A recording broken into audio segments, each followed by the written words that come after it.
Welcome back to the program. What have I been saying about the criminal conspiracy? I've been saying what? If you want to get convictions, you got to get to Florida, right? Florida has beautiful beaches, palm trees, nice people. It's a red state. And guess what? It also has people that will convict criminals. That's right. They will convict criminals. You're not going to get that in Virginia. You're not going to probably get that in New York, maybe. I don't know. I mean, look, I'm surprised that they convicted Cuck Diddy, right? He didn't get the full charges. He got something. So, Letitia James could still be in trouble there in New York. I think Georgia, if you can get to Georgia with Fannie Willis, I think you can get convictions there. But I'm pretty confident you're going to get convictions in Florida. And I've been saying, if you build a criminal conspiracy and you can get this case into Florida with a grand jury, you've got a shot. And that is exactly what is now happening. So we know the names already, right? John Brennan, of course, Peter Strzok, the demon that he is. That guy is truly possessed by the devil. And then, of course, his girlfriend, Lisa Page, right? The insurance policy folks. But there's also some other names on there that also were subpoenaed for this criminal grand jury as well. I don't have all the names, but I do have some. You've got Rod Rosenstein. You've got Andrew McCabe. You've got Bruce Orr. You've got his wife, Nellie Orr, which I would imagine Fusion GPS at some point is going to be subpoenaed here. And why wouldn't they? Because they were a big part of the whole thing, right? James Baker, the attorney who also worked for the Clinton campaign, Sally Yates, and Bill Precept. Now, the Clintons, there's more names, but those are the ones that I can confirm. The Clintons are now in big trouble because Kash Patel and Pam Bondi have now sent to Congress criminal information pertaining to the Clinton Foundation. And I think what you're going to hear is they're going to talk about how it is the largest money laundering operation in U.S. history. I covered that, 7-8 years ago, right? I talked about Frank Giestra Enterprises, and what they did, and all the big donors. I listed all the big donors, millions and billions of dollars coming into the Clinton administration for what? Quid pro quo, that's what. Oh, you giving us money to the Clinton Foundation? No problem. We'll do this in such and such country. We'll give you this. We'll give you the endowment for that. So the whole thing was just a complete criminal organization, a money laundering operation.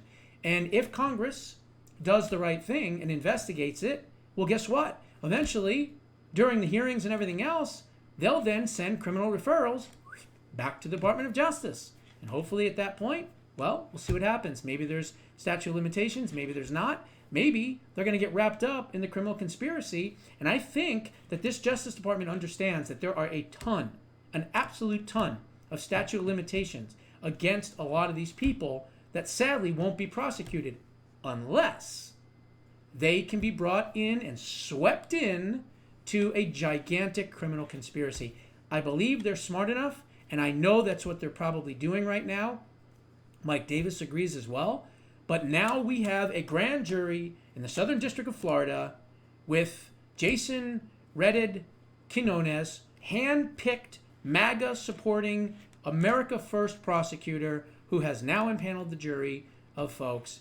And I think things are going to be heating up soon, folks. I truly, truly do. Now, I also wanted to cover this. So President Trump obviously pardoned about 77 different people. God bless him for doing it. Basically, the majority of these people were doing their legal constitutional right and duty to not only contest an election, but more importantly, have alternate electors. That is part of the Constitution. In any election, you are allowed to have alternate electors. But if you're Chris Mays and if you're Jocelyn Benson and if you're another of these left-wing idiots out there, that want to stop you from doing that, well, then they're going to try to intimidate you and prosecute you and try to put you in jail for doing something that is in the Constitution, legally right and just. Pretty sick. So President Trump finally has pardoned these 77 alternate electors.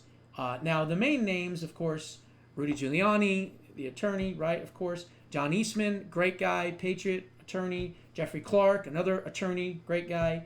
Mark Meadows, his chief of staff, I think, or worked in his administration. Christina Bobb, who's been on my show twice, she as well. But there's some other names out there, and I don't know all of them, and you probably don't know all of them yourselves, but I'll give you a couple that I recognize here. Tyler Bauer from TPUSA, right? Let's see who else is in here. How about, let's see, Jenna Ellis, who was a Trump attorney. She's in there. Boris Epshteyn, who's been on my show before. He was pardoned as well. Rudy Giuliani, John Haggard. Let's see who else is in here. Jake Hoffman from the Arizona Senate. Burnt Jones from the Georgia Senate. Anthony Kern, my buddy Anthony Kern. I got to call him and congratulate him. He's been pardoned as well. Let's see. Jim Layman, who ran for the Senate in Arizona. He's pardoned. Michon Maddock, big activist in Michigan, pardoned. Mark Meadows, pardoned, of course. Let's see. Sidney Powell, pardoned. Let's see. Any others here? Greg Safskin, another good person. Let's see. And then you have Kelly Ward, who I know as well, and her husband Mike. So they're on the list as well. So this is really good. And the reason it's good is for a couple of reasons. Because they never did anything wrong, number one. They were innocent, number two. And number three, they were victimized. They were targeted by these attorney generals that had no reason, Dana Nessel, the rest of them, for doing any of this. And I said time and time again when I was reporting that they're going after these electors, I said the same thing. I never deviated from it. I said what?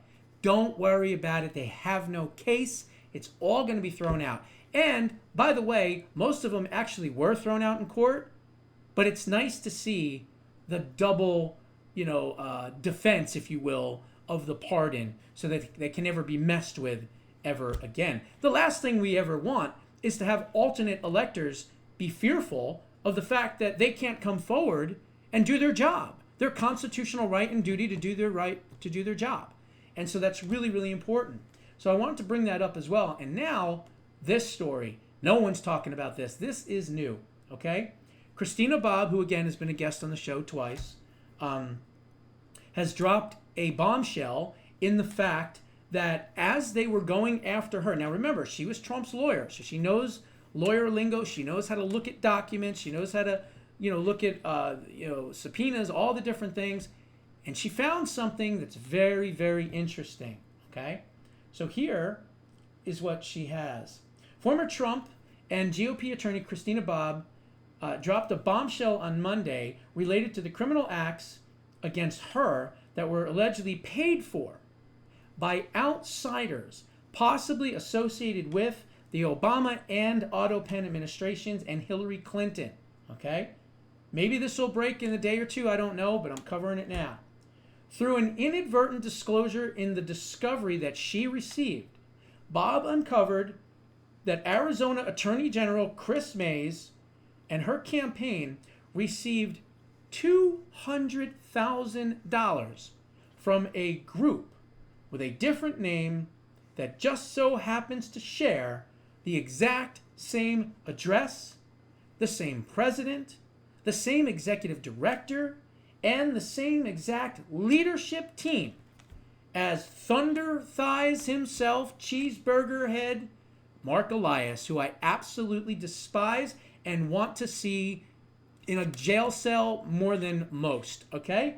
That fat scumbag needs to go to jail. Not just him, but his gay lover, Norm Eisen. Norm Eisen from TIP, which was the Integrity Project that basically helped steal the 2020 election. They admitted it, right, to Time Magazine, right? What we did in order to stop Trump, they admitted it. I put it in my book. It's in Preserving Liberty.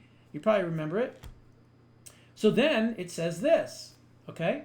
Through an inadvertent disclosure and discovery that she was receiving, Bobb uncovered that Chris Mays received $200,000. Norm Eisen was Obama's, quote, ethics czar.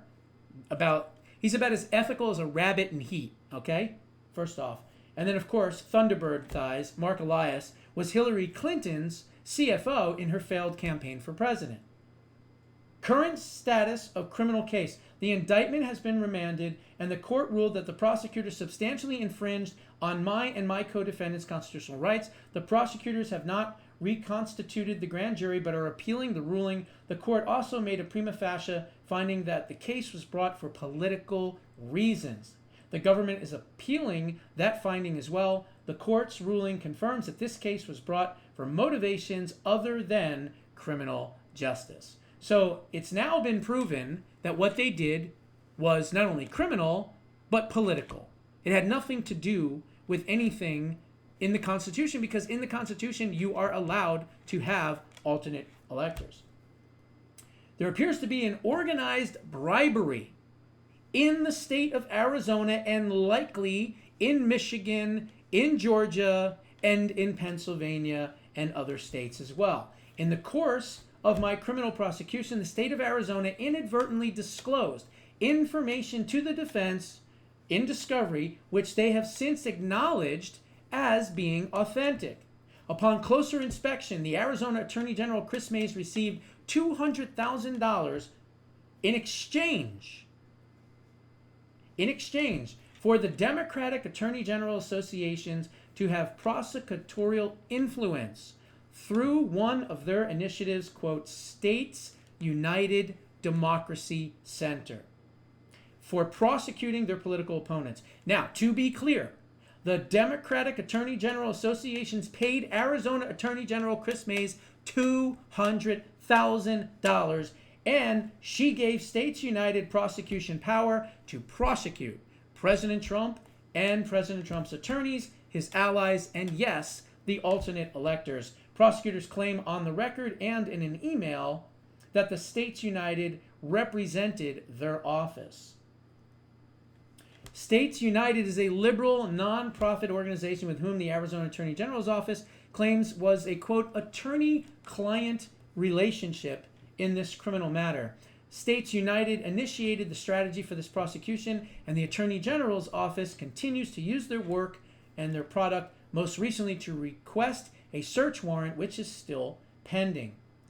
States United claims on their website that they are, quote, an initiative of the Progressive State Leadership Committee.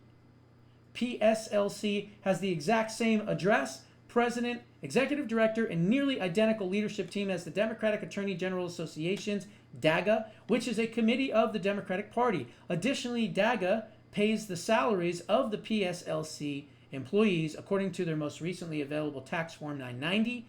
PSLC and DAGA are the same people, sitting in the same exact building in Washington, D.C., and getting paid from the same exact bank account. Bob was criminally indicted in Arizona after the 2020 election. This was of many efforts to harass, bankrupt, and imprison Bob and many others, and now she is fighting back. Eisen has made it his life's work to take down President Trump and anyone associated with him. Using lawfare and any means possible, Eisen has been involved in numerous cases against good Americans fighting to save this country, including Bob. Mark Elias was the campaign finance director of Hillary Clinton's failed presidential run. He has been involved in numerous lawsuits and cases across the country attempting to steal elections for Biden in the 2020 election and using mail-in ballots. The fact that he is working with Eisen is no surprise. So there it is, okay? Now, I want to see that fat bastard's head on a pike, and I want to see Norm Eisen in jail as well. Let's hope that they're working on this. I believe they are, okay? Because Christina Bobb is still close, even though not in the administration. She's still very close to President Trump. She talks to him. And so I'm pretty sure she's also in contact with the people in the FBI and the Department of Justice. And if you think she's going to sit back and allow Norm Eisen and Mark Elias to get rich off of trying to put her in jail, she's not. Trust me. In the coming months, we're going to hear more about this and, yes, many others. Those are my thoughts. What are yours? Put them down in the comments below. We'll see you in the next one.